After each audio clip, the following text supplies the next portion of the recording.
I'm Gamba Cole, best known for playing Ben in TV series The Outlaws. What type of man?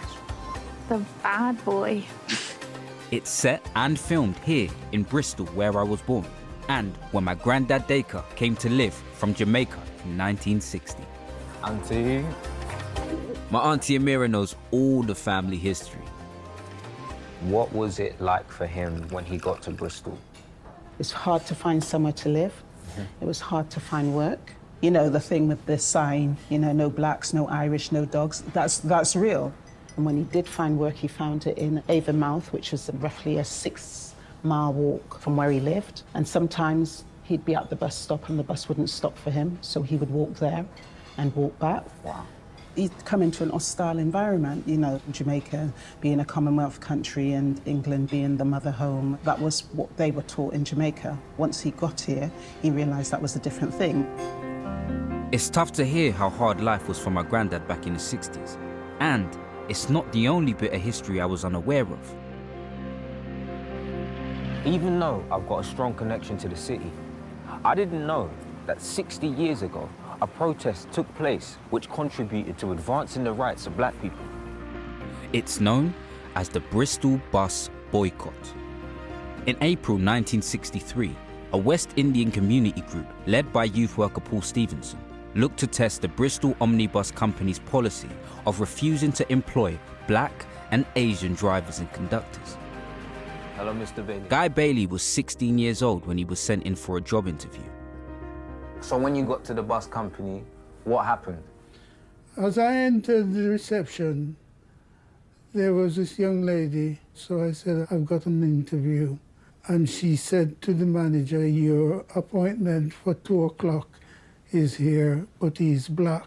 That the manager told her to tell me that you don't employ blacks.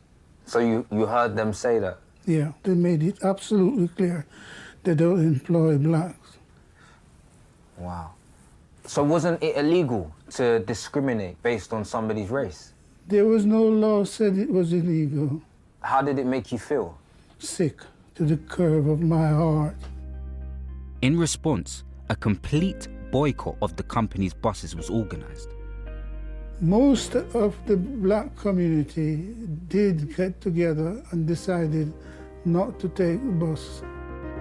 Despite the pressure put upon the bus company, they continued to defend their policy. Whilst we can obtain white labour in this city, we intend to go on engaging white labour rather than coloured labour. There were marches, there were protests. The University of Bristol Student Union gave lots of support to the people that was marching through Bristol. The boycott lasted 4 months and its impact was far-reaching. Roger Griffith is a lecturer and social activist. On the 28th of August 1963, an announcement was made to say that the colour bar had ended and the campaign had been successful. And that was unique because on that day was I Have a Dream speech in Washington, D.C. from Dr. King. It was as a matter of weeks before black and Asian people were allowed to not only apply but be accepted. And it wasn't just the bus company's policies. The boycott helped drive fundamental changes nationally. The success of 1963 led to the Race Relations Act, and this made it unlawful to discriminate on the basis of colour. It's a plank of the UK Equalities Act. So for the disabled, for women, for around gender rights, the right to marry, all of that comes out of the process that we're here in this city. And that, more than anything, is the thing that we should have pride in today. Learning more about the boycott has made me appreciate what my granddad's generation went through to improve their lives and create a better future for us. And the more people who know about it, the better.